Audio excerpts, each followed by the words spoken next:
A $30,000 drone turned the Black Sea into Russia's nightmare. But what truly happened that night, and why does it matter far beyond Ukraine? In the early hours, a Russian amphibious force crept toward the coast, believing it had achieved the perfect stealth landing. Minutes later, it was reduced to flames and wreckage, hundreds of troops lost, millions in hardware destroyed. Yet this was more than a dramatic ambush.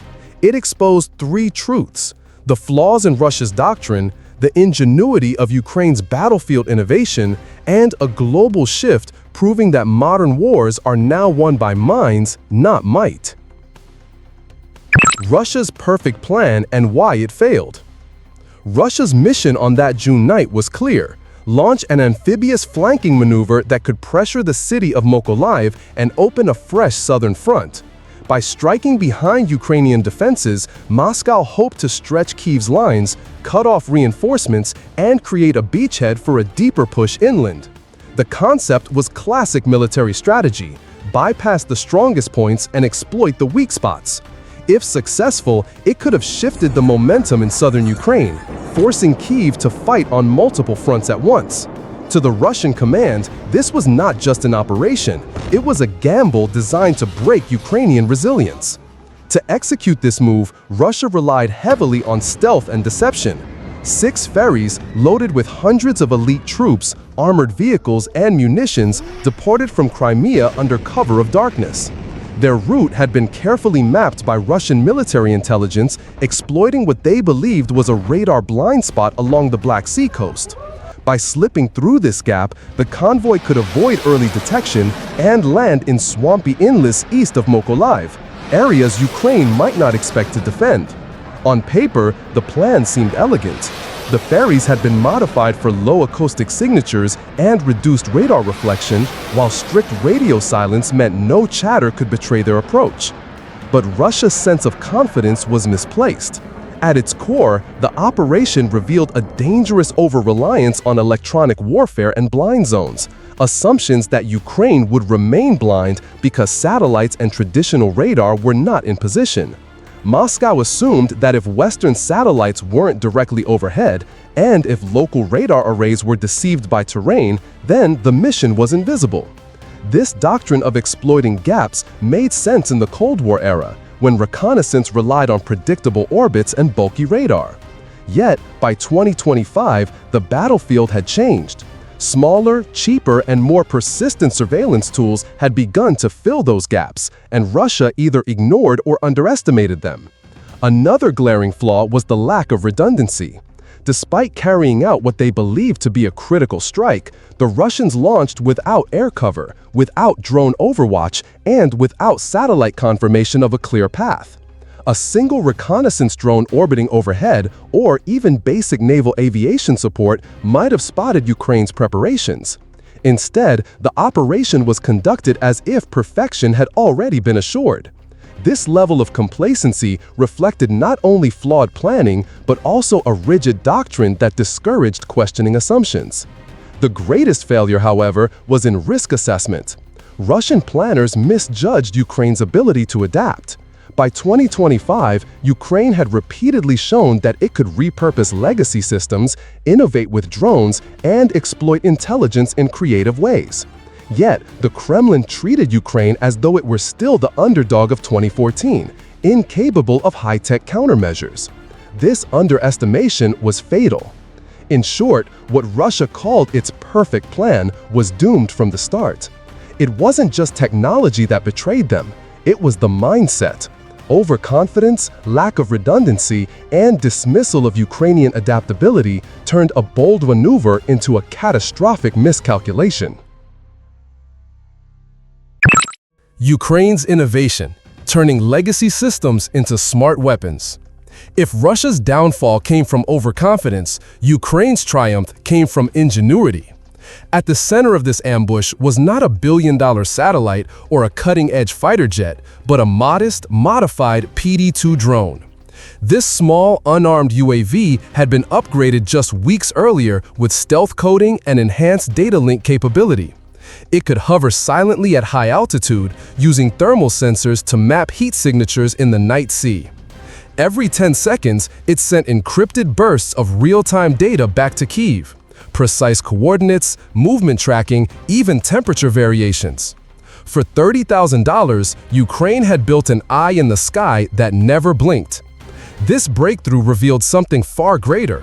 On a modern battlefield, intelligence is not about size or cost, but persistence and clarity. But Ukraine didn't stop at detection. What made this operation lethal was how old, seemingly unimpressive systems were woven together into a synchronized strike package. First came the Buravai multiple launch rocket system. These were not flashy Western HIMARS or new generation artillery, but legacy Soviet-era rockets optimized through grid targeting software. By preloading coordinates from the PD-2 drone, the rockets could saturate the exact area of the convoy, shredding armor and scattering troops in seconds. Alone, these rockets were ordinary. Guided by drone intelligence, they became surgical. Next came the Neptune cruise missiles. Originally designed as anti-ship weapons, the Neptune had already proven its worth in the sinking of the Moskva. Yet here it was repurposed again, adapted to lock onto slow, diesel-powered amphibious ferries. Flying just meters above the sea, the Neptunes exploited terrain contour matching and active radar seekers to deliver pinpoint strikes. What was once a deterrent against warships had been turned into a precision scalpel against vulnerable transport craft.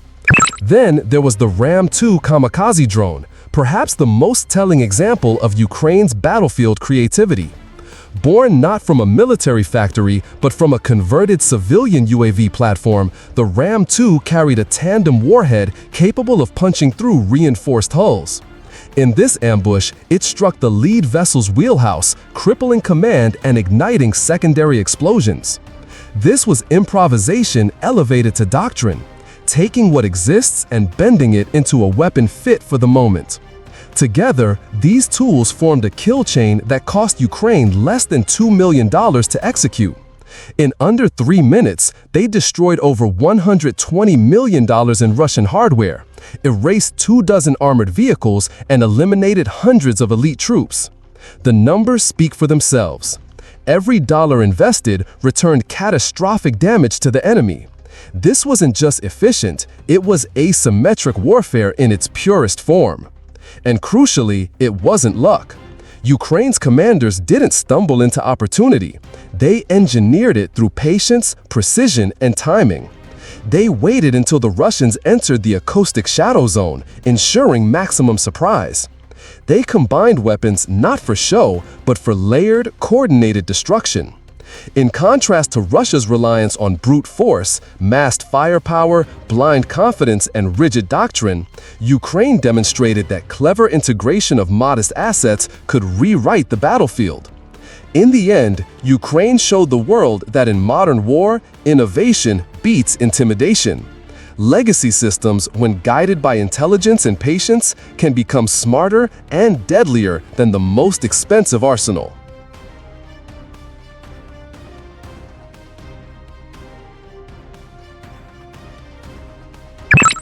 Global and psychological impact. The silence that followed the Black Sea ambush was perhaps more devastating for Russia than the explosions themselves. When the 6 amphibious ferries failed to report back, Moscow offered no explanation. State media shifted attention to unrelated naval drills in the Arctic. The Ministry of Defense avoided all mention of the operation. For Russian soldiers' families, there were no names, no funerals, not even empty coffins, only a void. This refusal to acknowledge loss eroded credibility at home. Soldiers at the front heard whispers that elite units had been erased in minutes, and if the Kremlin would not speak of it, what else might it be hiding? Silence, once a shield for Moscow, had become a confession of weakness. Ukraine's response could not have been more different. Within hours, General Vashenko appeared on camera and declared, when invaders come by sea, they should expect to drown. It was a short statement, but one that carried enormous weight. By speaking openly, Ukraine not only boosted domestic morale, but also signaled to its allies that it was capable of fighting creatively, efficiently, and successfully against a larger foe. Ukrainian society, weary after years of grinding war, gained a rare psychological victory, proof that their ingenuity could deliver results that reverberated far beyond their borders. The strategic implications did not go unnoticed. NATO analysts quickly categorized the ambush as a textbook example of naval denial warfare, the ability to prevent enemy forces from operating freely at sea without relying on expensive fleets. For decades, the assumption was that sea control required destroyers, carriers, and submarines.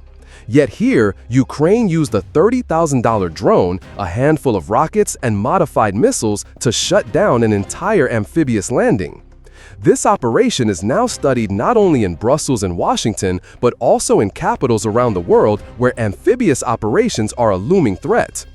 In Asia, the lessons are especially stark. The Taiwan Strait, the South China Sea, and other contested maritime zones are all vulnerable to the same principle. Low-cost surveillance paired with precision strikes can neutralize even the most ambitious amphibious invasion. A fleet of small, cheap drones may be more decisive than a squadron of jet fighters. Military planners in Taipei, Manila, and Tokyo are undoubtedly watching closely, knowing that Ukraine has just proven a model for countering overwhelming naval power with modest means. But perhaps the greatest consequence of the ambush lies in the psychological domain. Ukraine's strike was not just an act of destruction, it was a carefully crafted signal. It announced to Russia and the world that the Kremlin's presumed advantages in manpower, armor, and naval assets could be undone by sharper thinking and flexible tactics. The loss of hundreds of soldiers in minutes was tragic for Moscow, but the true defeat was psychological. The realization that its costly war machine could be dismantled by an enemy it had underestimated. In short, the Black Sea ambush reshaped not just the battle, but the perception of modern warfare. It proved that strategy and innovation can humiliate brute force, and that in today's conflicts, brains often strike harder than bombs. The Black Sea ambush was not just a battle, it was a warning. In under 3 minutes, Ukraine proved that the future of warfare does not belong to billion-dollar arsenals, but to commanders who can think faster, adapt quicker, and combine tools with precision.